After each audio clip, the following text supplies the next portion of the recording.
नमस्कार प्रिय दर्शकों, आप सभी का हमारे YouTube चैनल पर हार्दिक स्वागत है। दोस्तों, आज है 14 जून 2023, दिन बुधवार। प्रिय मित्रों, आज एकादशी है। इस एकादशी का नाम योगिनी एकादशी है।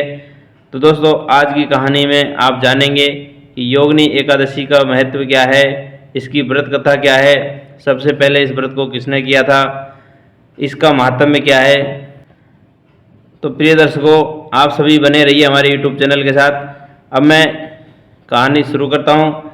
इस योगादशी एकादशी की कहानी में दोस्तों, आषाढ़ मास के कृष्ण पक्ष की एकादशी को योगिनी एकादशी कहते हैं। यह व्रत 13 जून 2023 को पूर्वाह्न 9:29 से 14 जून 2023 को पूर्वाह्न 8:48 तक रहेगा। दोस्तों, इसकी व्रत कथा इस प्रकार है। एक बार अर्जुन ने भगवान श्री कृष्ण अर्थात त्रिलोकीनाथ से पूछा, मैंने ज्येष्ठ मास की शुक्ल पक्ष की एकादशी, जिसको हम सभी लोग निर्जला एकादशी के रूप में जानते हैं, उसकी कथा सुनी है। अब आप कृपा करके आषाढ़ मास के कृष्ण पक्ष की एकादशी की कथा सुनाइए। इस एकादशी का नाम तथा महात्म्य क्या है, सो आप मुझे विस्तार पूर्वक बताइए। प्रिय दर्शकों, मैंने आपको पहले भी बताया था कि जितनी भी एकादशी है, वैसे तो 12 महीने की 24 होती है, लेकिन कभी कभी 4 साल में एक बार एक एक्स्ट्रा महीना आ जाता है, जिसको लीप वर्ष के रूप में जानते हैं। तो प्रिय दर्शकों, श्री कृष्ण भगवान ने पांडुपुत्र आषाढ़ मास के कृष्ण पक्ष की एकादशी का नाम योगिनी एकादशी बताया है। इस व्रत को करने से सभी पाप दोष नष्ट हो जाते हैं। यह व्रत इहलोक को भोग कर परलोक में मुक्ति देने वाला है। हे अर्जुन, इस एकादशी में तीनों लोकों में प्रसिद्ध है। इसके व्रत से सभी पाप नष्ट हो जाते हैं। मैं तुम्हें पुराण में कही हुई वही कथा सुनाता हूँ, तो आप ध्यानपूर्वक श्रवण करो। एक बार कुबेर नाम का राजा अलकापुरी नाम की नगरी का राज करता था। वह बड़ा ही शिव भक्त था। उनका हेम माली नाम का एक यक्ष जो उनका सेवक था, जो पूजा के लिए फूल लाया करता था। हेम माली की विशालाक्षी नाम की अति सुंदर स्त्री थी।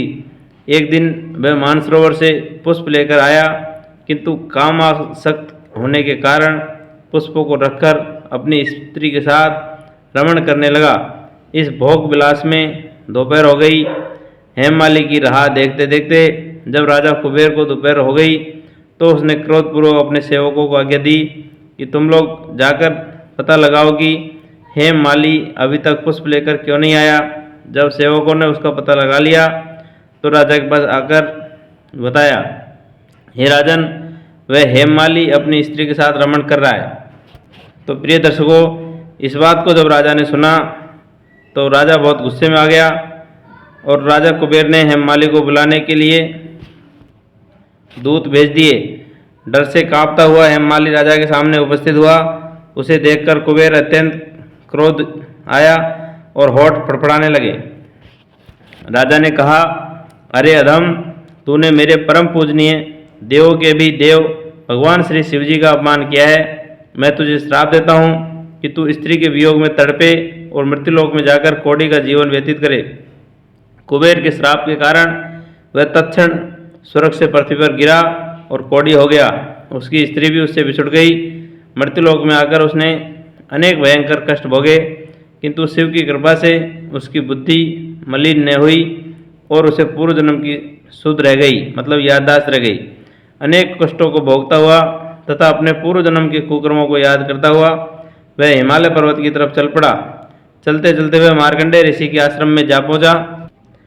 वह ऋषि अत्यंत वृद्ध और तपस्वी थे। वह दूसरे ब्रह्मा के समान प्रतीत हो रहे थे। उनका वह आश्रम ब्रह्मा की सभा के समान शोभा दे रहा था। ऋषि को देखकर हेम माली वहाँ आ गया और उन्हें प्रणाम करके उनके चरणों में गिर पड़ा। हेम माली को देखकर मार्कंडेय ऋषि ने कहा, तूने कौन से निकृष्ट कर्म किए हैं जिसकी वजह से तू आज कौड़ी हो गया और भयानक कष्ट भोग रहा है। महर्षि की बात सुनकर हेम माली बोला, हे मुनिश्रेष्ठ, मैं राजा कुबेर का अनुचर था। मेरा नाम हेम माली है। मैं प्रतिदिन मानसरोवर से फूल लाकर शिव की पूजा के लिए राजा कुबेर को दिया करता था।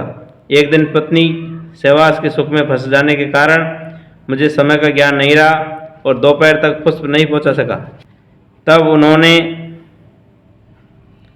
मुझे श्राप दे दिया और स्त्री का वियोग का भी तथा मृत्युलोक में जाकर कौड़ी बनकर दुख भोगने का श्राप राजा कुबेर ने दे दिया। इस कारण मैं कौड़ी हो गया तथा पृथ्वी पर आकर भयंकर कष्ट भोग रहा हूँ। अतः आप कृपा